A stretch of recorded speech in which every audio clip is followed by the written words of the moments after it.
Bonjour, ici Jan Steele alias La Gousse. En direct depuis le Parc national des Cévennes, je suis là pour vous persuader que bien vivre sans gluten en France, c'est possible.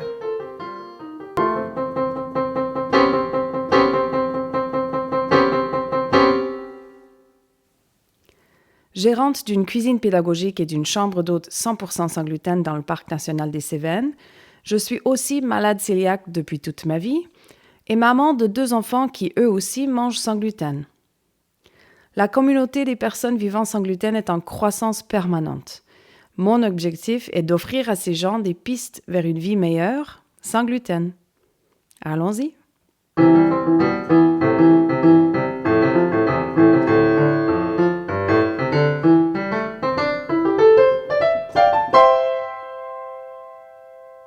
Manger sans gluten intelligemment.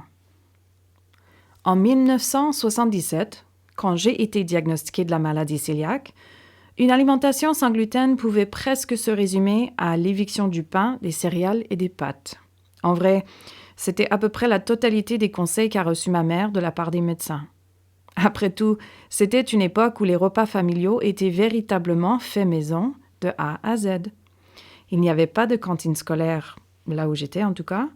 Les sorties au restaurant étaient assez rares. Et dans les restaurants, les employés avaient une compétence beaucoup plus fiable et codifiée qu'aujourd'hui. Aujourd'hui, l'histoire s'est un peu complexifiée. Tout d'abord, nous faisons face aujourd'hui au couteau à double tranchant des produits sans gluten. À mon époque, il n'existait vraiment pas grand-chose. Et ce qui existait n'était vraiment pas très bon. Du coup, une alimentation sans gluten se résumait souvent au fait de manger des aliments bruts. Ma mère disait souvent aux parents de mes copines lorsque j'étais invitée chez eux « Donnez-lui du riz, des carottes et de la viande. » Car il est vrai que la grande majorité des aliments bruts passent. Et là où il commençait à y avoir problème, c'était dans les épices, des sauces et tout ce qui pouvait être épaissi. Au final, je mangeais souvent plus sainement que ceux autour de moi qui avaient une alimentation classique, car moi, je devais me limiter à des aliments reconnaissables. Aujourd'hui, une personne nouvellement diagnostiquée qui souhaite grosso modo manger comme avant, en remplaçant simplement les produits avec gluten par des produits sans gluten, peut presque le faire.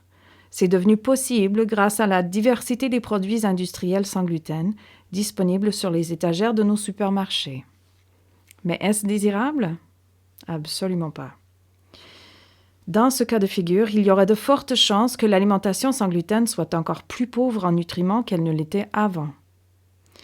Dans ce cas de figure, il ne faut donc pas se surprendre quand la santé ne se rétablit pas.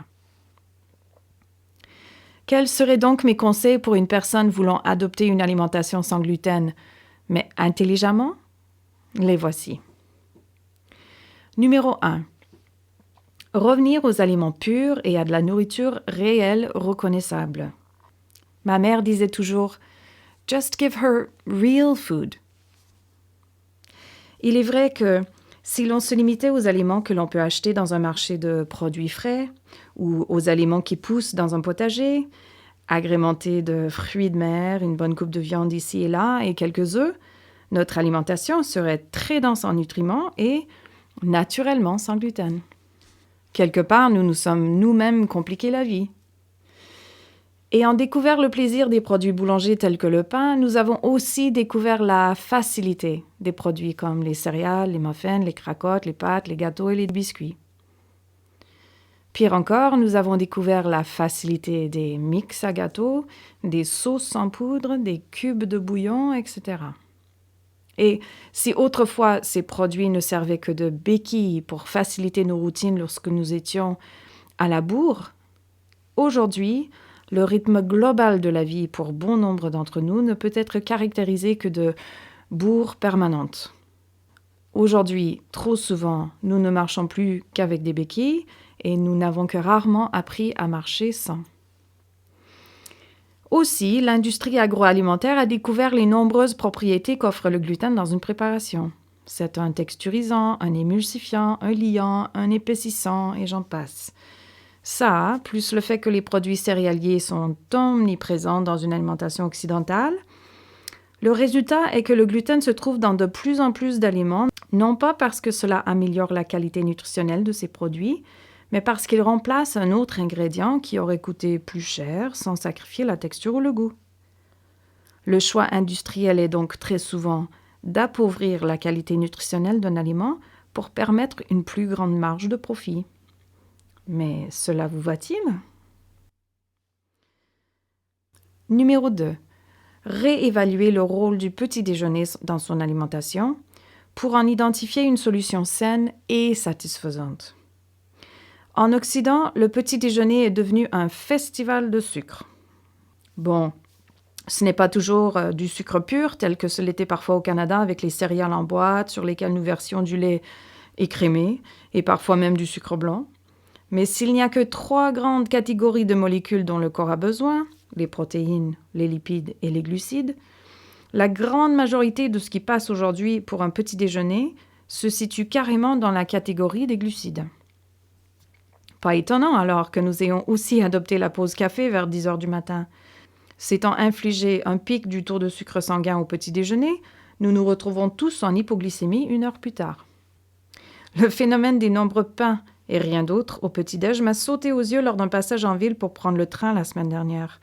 Les seules options que j'ai réussi à trouver en version sans gluten comme petit-déj de dépannage, c'était un sachet de fruits secs au point relais et une orange au comptoir Paul. 10 € en tout avec une tasse de thé, mais c'était ça, ou des bonbons, ou des macarons. Si l'on considère que nos repas sont censés fournir à notre corps tout ce dont il a besoin pour bien fonctionner tout au long de la journée, nous sommes complètement à côté de la plaque quand il s'agit du petit déjeuner. Notre corps n'a pas besoin de sucre. Il a besoin d'énergie, certes, mais il a surtout besoin de nutriments, des protéines, des lipides, un peu de glucides, des vitamines et des minéraux. Des calories dépourvues de nutriments, surtout à répétition, sont un stress pour le corps. Si le petit déjeuner est notre première opportunité d'offrir à notre corps ce qu'il lui faut pour la journée, il faut en profiter.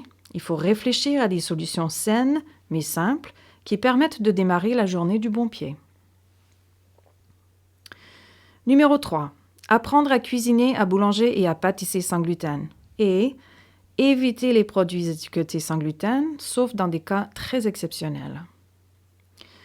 Forte de plus de 40 ans de vie sans gluten et ayant pas mal voyagé, je peux très honnêtement vous dire sans exagération qu'une version sans gluten de tout est possible. Au fil de ma vie, même si ce n'était pas vraiment mon habitude alimentaire, j'ai goûté à des pains de toutes sortes, des croissants et d'autres viennoiseries, des pâtisseries comme les éclairs et les choux, et les desserts plus classiques comme des gâteaux et des tartes. Tout est possible, vraiment. Le fait d'être diagnostiqué cœliaque ne doit pas vous conduire donc à sombrer dans la dépression.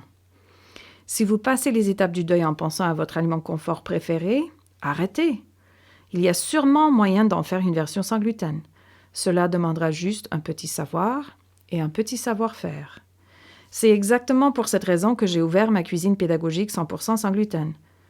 Je ne comprendrai jamais comment les gens, les Français en plus, peuvent accepter de remplacer leur bonne baguette toute fraîche, encore chaude de la boulangerie du coin, par des mauvaises versions sans gluten vendues sous vide au grand rayon.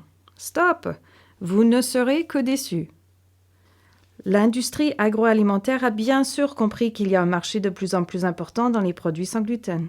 On voit bien la gamme de produits s'élargir tous les ans. Mais à mon avis, la qualité au niveau du goût et de la texture de la grande majorité de ces produits reste bof. Pire encore, la qualité nutritionnelle de ces produits est très très variable. La maladie cœliaque est un diagnostic qui nécessite une alimentation stricte sans gluten à la vie. Le temps que vous mettrez à élargir votre compétence en cuisine vous servira donc jusqu'à la fin de vos jours. C'est un investissement sur votre personne et sur votre santé. Bref, prenez le temps. Le retour sur votre investissement de temps en vaudra largement la chandelle. Il existe des baguettes sans gluten sous vide, mais il existe aussi des recettes de baguettes sans gluten.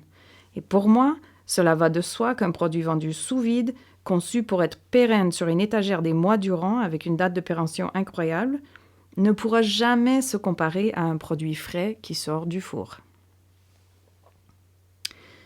Numéro 4. Apprendre à lire les étiquettes. Ce conseil va de pair avec celui d'apprendre à cuisiner.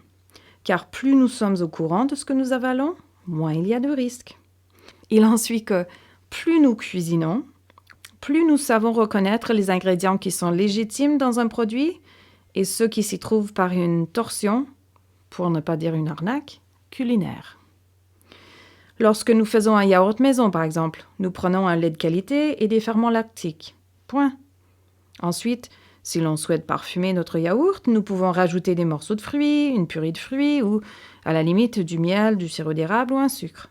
Mais rien de plus n'est nécessaire. Mais avez-vous déjà lu les étiquettes de yaourt de nos jours?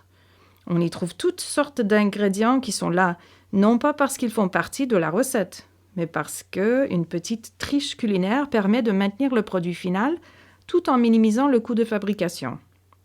De l'amidon pour épaissir, des arômes pour parfumer et des édulcorants pour sucrer.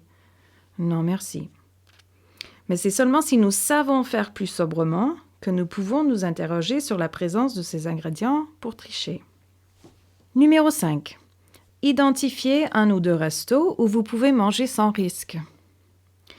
Il est vrai que l'idée de passer d'une alimentation moderne classique, où l'on pouvait acheter à la volée des trucs à manger un peu partout, à tout moment, à une alimentation stricte sans gluten où tout est fait de sa propre main, ça peut paraître lourd. Si nous en sommes venus à aussi souvent sous-traiter la tâche de nous alimenter, c'est pas pour rien. Cuisiner demande du temps, de l'organisation, il nous faut des ingrédients prépositionnés dans nos placards, des outils appropriés, je comprends. Nous avons tous besoin d'une soirée off des routines de la cuisine. Et il y a un réel plaisir à manger au restaurant. Prenez le temps donc d'identifier des prestataires qui sauront combler vos besoins et devenez-en leur nouveau client le plus fidèle. Pour ce faire, je recommande l'identification d'un ou deux prestataires dans la restauration où vous avez confiance qu'ils comprennent votre situation. Par là, j'entends deux choses. D'abord, des prestataires qui œuvrent dans une cuisine dédiée sans gluten, tels ceux que je mets en lumière dans différents épisodes de ce podcast. Ou deux, des prestataires avec qui vous pouvez réellement discuter de vos besoins. Que ce soit chez le boucher, dans un café, dans un bistrot ou dans un resto, vous ne pourrez plus commander à l'aveugle en espérant ne pas finir malade. Comme dans tous les métiers, bon nombre d'employés dans la restauration sont parfaitement rigoureux. Mais comme dans tous les métiers, d'autres le sont moins. Si vous ne signalez pas de manière confiante et proactive votre besoin d'un plat sans gluten, vous risquerez d'être contaminé. Point.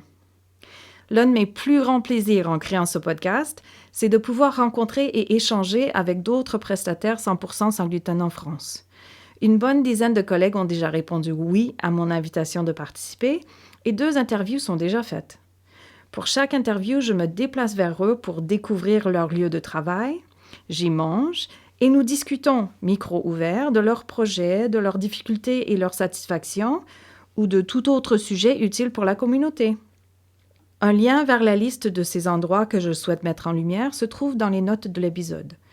Jetez-y un coup d'œil pour voir s'il n'y en a pas un près de chez vous. Voilà donc pour aujourd'hui. En attendant un prochain épisode, portez-vous bien.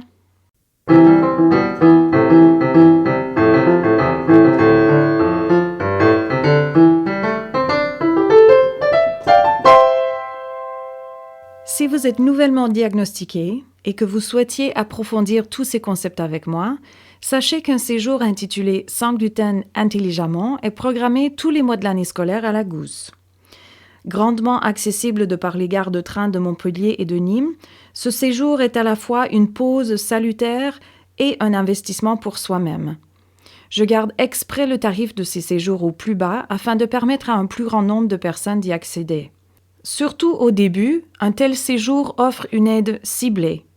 Un long week-end dans les Cévennes pour vous permettre de manger sans gluten en toute sécurité, poser toutes vos questions en temps réel à une expérimentée et pratiquer des recettes qui vous serviront dorénavant dans votre quotidien. Tous les détails sont disponibles sur le site web de la Gousse.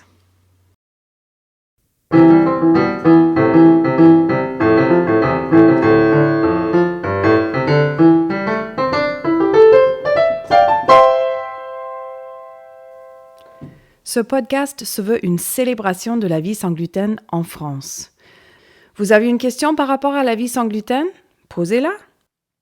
Plusieurs fois dans l'année, on fera un épisode foire aux questions pour essayer de vous trouver les réponses.